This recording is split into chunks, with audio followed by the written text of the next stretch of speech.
Hello everyone. In this video we discuss the summary of Unit 5 Glimpses of India Cbse English Grade 10 First Flight book. This chapter has three different parts. First one is A Baker from Goa. It is written by Lucio Rodriguez. Second part is Coorg. This is written by Lokesh Abro. And the third part is Tea from Assam.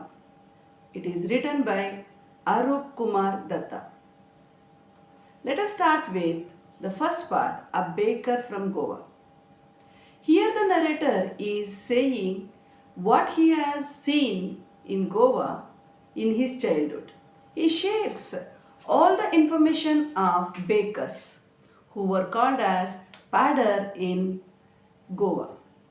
Padar means a Portuguese word which means baker.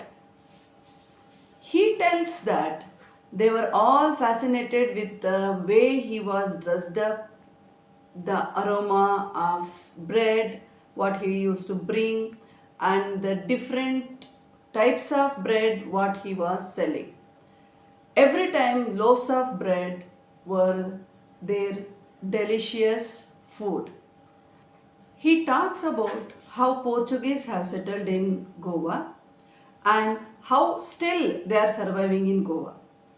Though the eater of bread are passed away, the bakers are still alive, he says in his story.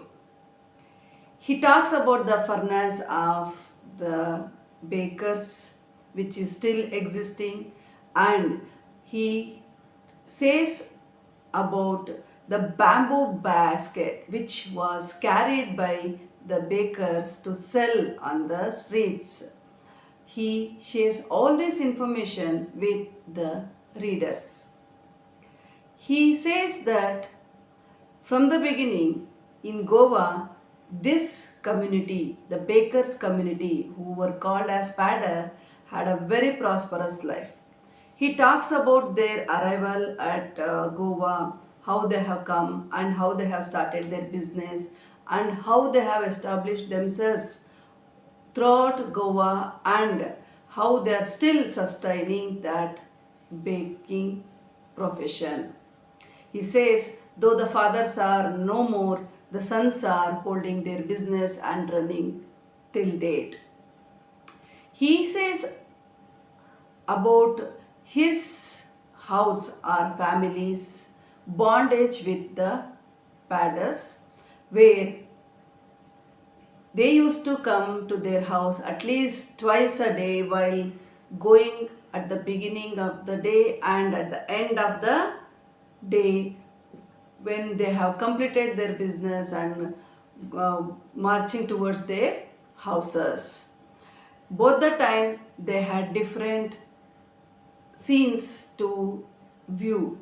Here he also says that the importance of bread in Goa culture, especially in Christianity, the varieties which are prepared and the dishes which are served in engagements, wedding ceremonies, Christmas, New Year celebration and all, he says. He talks about one special sweet bread called bol and the sandwiches which are prepared by the mothers of the bride at their engagement ceremony. He also talks about the attire of bakers. He says that they used to wear a long frock type dress and a trouser which was longer than shorts and which was shorter than pants. Those who were wearing those things were looking so funny, he says.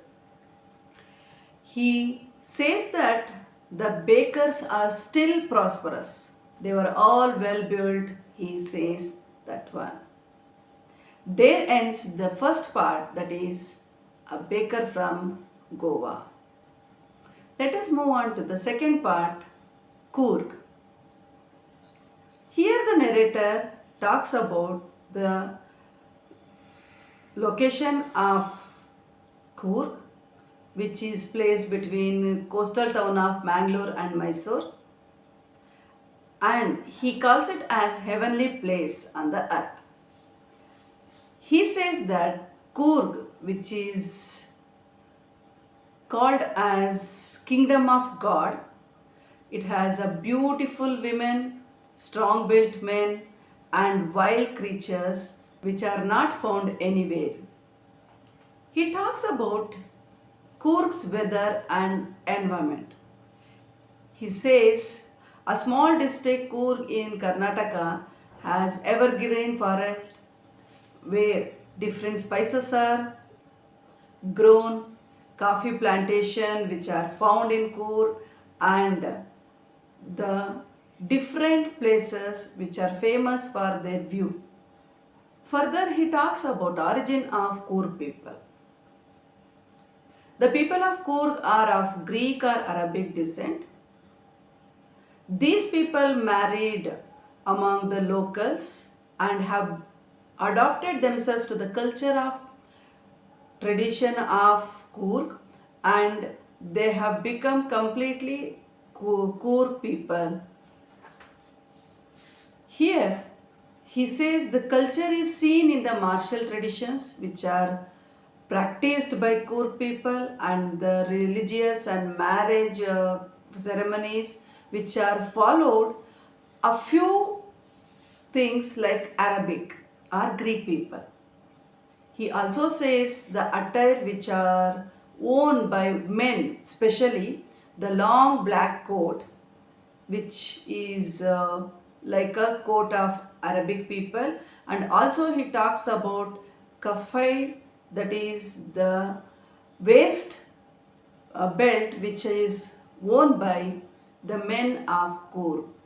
He shares that Coorg people are very humble, and their hospitality is very well known, and they are known for their bravery.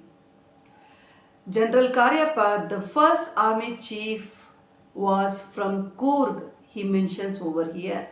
And even today, Kodavas are the only people in India to carry firearms without any license, he mentions here in the story. He also talks about the wildlife of Coorg. He talks of landscape. The Brahmagiri Hills gives the climber a whole view of Coorg.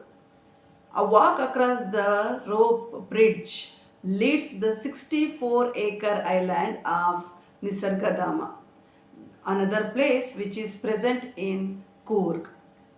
He says that Buddhist monks from India's Tibetan settlement live in Bairakuppe in Coorg.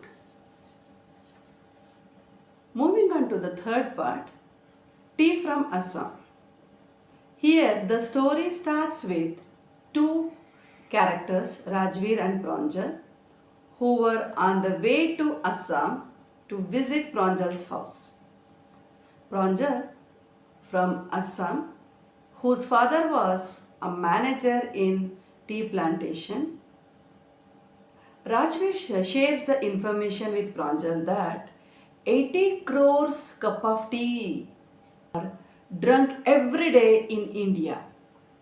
He also narrates the view of Assam, the tea plantation, the beautiful scenery outside which he sees through the window of train. Pranjal kept on reading the book and heard whatever Rajveer was saying. And further Rajveer says there are two different legends about tea, how it started. He says the first one was with the Chinese king who had a habit of drinking hot water. First the water would have boiled and then it was served to the king. One day, unexpectedly, a few leaves fell into the water and they were boiled, and the same water was served to the king. After tasting it, the king asked the cook to give the same every day. That is the one story. Another story, a Buddhist monk in India was getting sleepy during his meditation, because of which he removed his one of the eyelids. 10 tea plants grew out of his eyelids and they started the usage of tea. Once it is boiled and drunk, sleep would have kept away.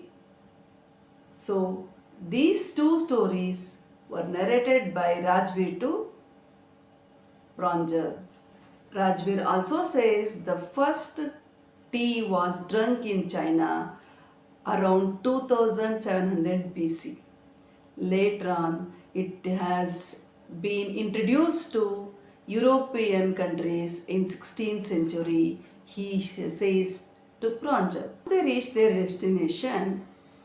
They got down at Mariani Junction and Pranjal's father picked them from the station. He was driven to the Khaibari tea estate where Pranjal's father was manager. On the way, Rajveer shows his knowledge about tea plantation and all with Pranjal's father. Pranjal's father appreciate him for having such a good knowledge about tea plantation. These are the three episodes, three parts which we see in Glimpses of India.